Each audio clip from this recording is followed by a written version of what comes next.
Hello ladies and gentlemen, it's UKFN. You guys and girls are all alright? A little walk around in the beautiful sunshine. Sun. Crazy times, huh? Anyway, congratulations to the guys who won the seeds. Well done. I haven't posted them out yet. I've been at work, so when I get some time, I'll send them out to you, and I'll message you. A couple of you are international, so I'll get tracking order numbers for you, and I'll send you a look at me with a tracking number. Obviously intercepting on the way or whatever, I don't know. I'm pretty certain you won't have any problems. I think one's in Ireland and the other one's over in the States. So that's High Grade and Sean. And then the other is UK Green Fingers, or Green Fingers UK, sorry, apology. So yeah, well done. Unfortunately though, they are photo periods, but they are special seeds. They aren't the seeds that I've been growing this year. Basically, if you look back at the harvest video from last year, it's the one with the picture of the plant, and it says like the last surviving Leb 27 sativa from Hybrid from Hell crossed over the Wild 3. It's those seeds, so they are specifically bred seeds. The seeds that I showed in the video at the start of this, they kind of look a bit green and whatever. These aren't like that. These went all the way through to the very end. There was nothing smokable from that plant at all because I let that completely and utterly go all the way to seed till it was dead, basically. So yeah, there should be some pretty decent seeds for you, and you've all got enough of them. So you can either try and grow that many next year, or alternatively you can share them out with your mates and whatever. But just be advised as well that from Hybrids from Hell, the guy who breeds, the actual owner, he has a caveat on all of his seeds saying basically don't grow them in artificial light because they go weird. So you can try, but just be aware if you try and grow them in artificial light, they might not like that too much. But yeah, you've got some good seeds for next season. And then to everyone else who was unfortunate not to win anything, don't worry, because at the end of this season, all going well, fingers crossed, I'll be giving out some more seeds. I'm not sure. I can give, if it goes well, I'll be able to give everyone seeds, basically, and probably around the remit of maybe a tablespoon or half a tablespoon, depending on how much. But I can tell you, like I've constantly been saying, you get a lot of seeds from one plant, like thousands and thousands of seeds just from one plant. Like one cola might have 600-700 seeds in it, so you know what I mean. And even when you take out all the fails and whatever from that, it's still a massive amount of seeds. The only problem I have is obviously postage. I'm not a rich man, I don't have shitloads of money and whatever, so that could be hundreds of pounds in postage depending on where all you guys live. But we'll see, we'll try and figure something out.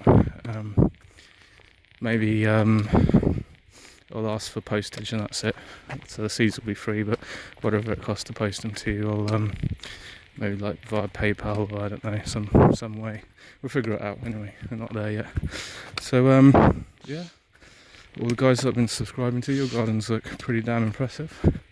I'm a bit jealous really, because I see a lot of pretty big ass plants and what have you. So really good job. Glad to see there's quite a lot of new growers or people who haven't grown before and started growing again this year, so that's good. The more people who grow it, the better really. It's the healing of the nation, this plant. Literally will help you so much in this time, you don't even know. Like that cures cancer, and your mobile phone, which I'm filming this on, gives you cancer.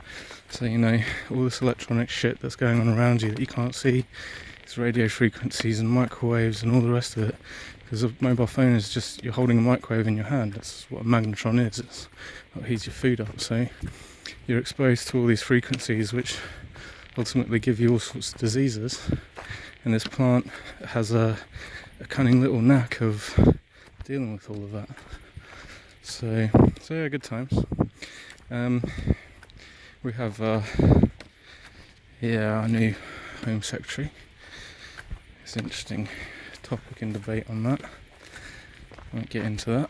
Anyway, he's saying that he's going to review the legislation, which obviously is wrong, because the legislation says this plant has no medicinal value, and that's the reason why it's illegal here in the UK.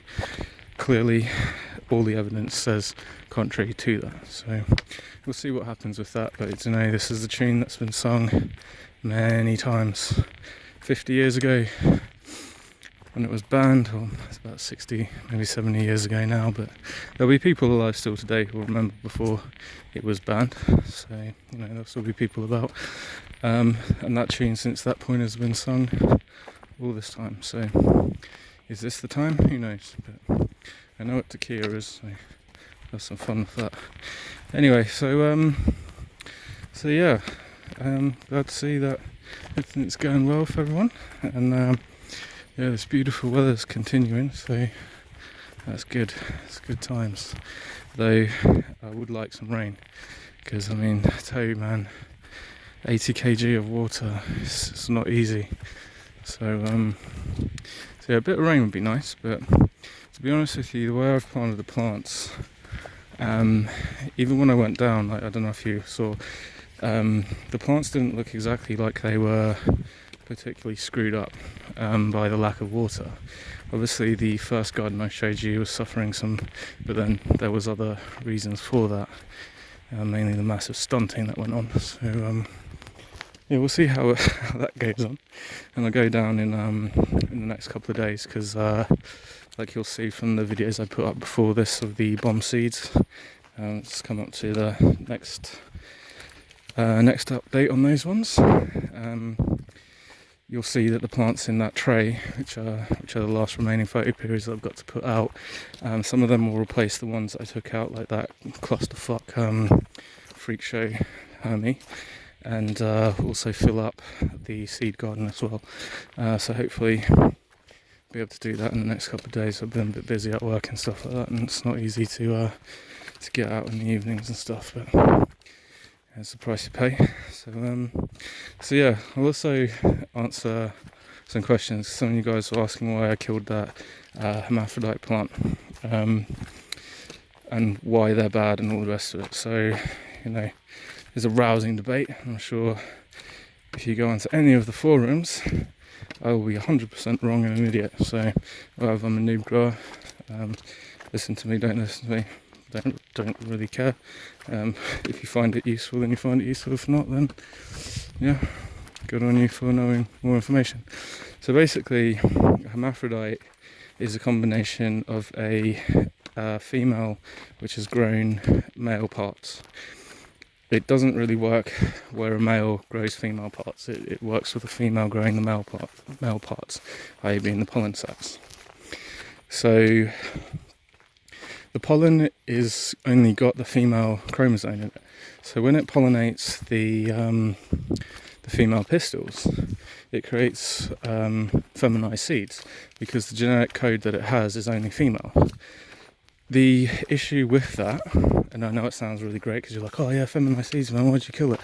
Well, I'm not trying to breed freak shows, and a hermaphrodite is a freak show. No matter how much you like it or dislike it, they are freak shows, and they are damaging to the genetic stock of the plants.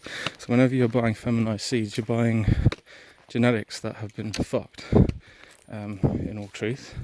And the more people keep doing it, the more damage that will happen to the plant, leading to its ultimate destruction. Because it's meant to be male, it's meant to be female, it's not meant to be both in one.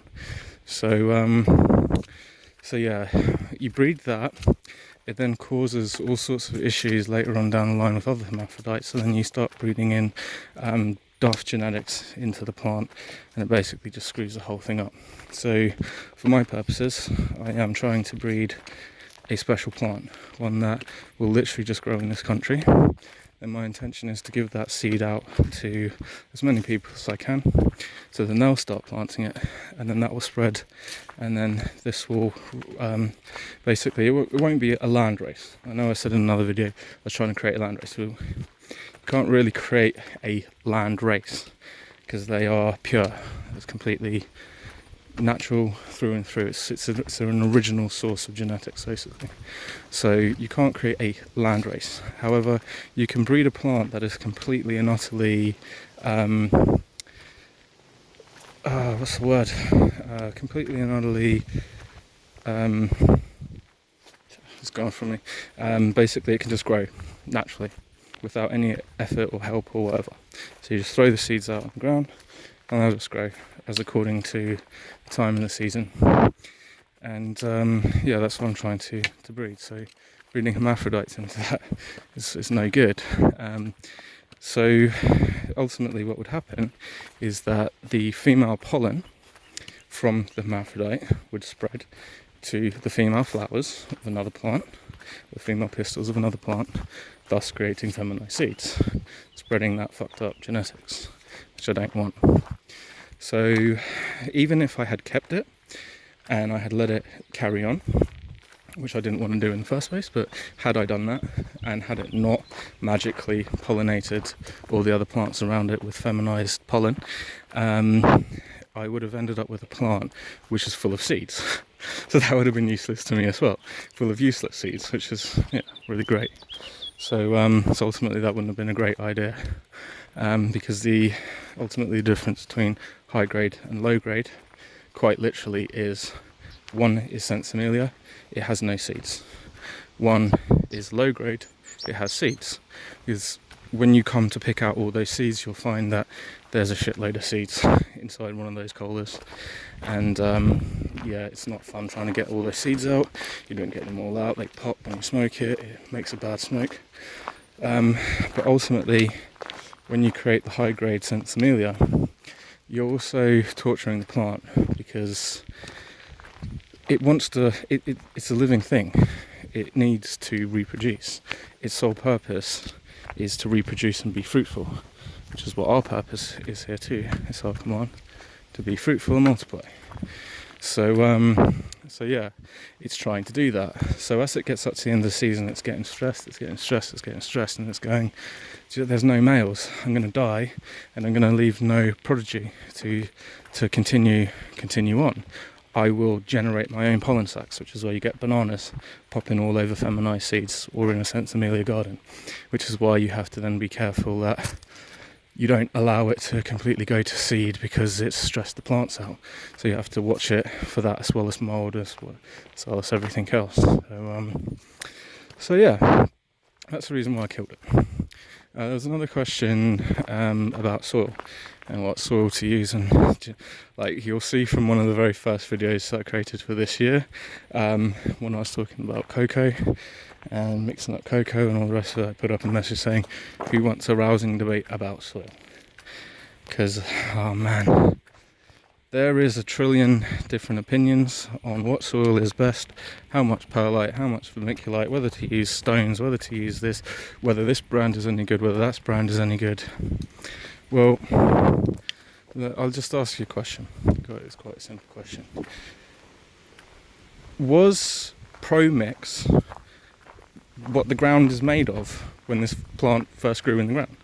Or when they grew it in those fields up there, did you think that was made of Pro-Mix? It's the ground, man. You know what I mean? Plants grow in the ground. So you can get all funny as much as you like about soil and correct pH this and pH that. Yeah, there is, obviously, if you grow it in acidic ground, it's going to hate you and it will just wither up and die. And if you grow it in alkaline ground, it's going to do the same. So it has to have a natural place to be able to grow. So it can't just go in any ground. But ultimately, that's down to the ground to which it's sown upon. And that's why there's lessons about casting seeds by the wayside and on what ground they lie. So yeah, that might be an interesting message to look into too. So yeah, I simply just use store-bought compost. It's cheap, the plant grows in it. I bought perlite, I mix in some perlite to break up the clusters so it's drains well. You could do the same thing with some stones. You could do the same thing with some sand. The plant doesn't care whether it's in perlite or vermiculite or stones or a sandy mix. It just cares whether it can grow its roots through it and whether it drains. So you can go to town, or you can do not very much, which is what I've done. And then I cheated a bit and I used store-bought farm manure when I could have been a bit more, organised. And actually sorted some actual manure out, because there's farms around here that I can get it from for free, but hey ho, never mind. So yeah, like I said, I'm a new grower. This is only my second season. There's only the second lot of plants I've grown. I've done a shitload of research into the subject matter, but like I keep saying, all the theory in the world is not going to help you to the practical. So you have to have a mix of both. So we're seeing what works, what doesn't work, and going from there. So, anyway, ladies and gentlemen, I have to cut it here because I'm about to go out on the main road, and people might hear me talking to myself and shit. So, UK Field Ninja, take it easy, see you all next time.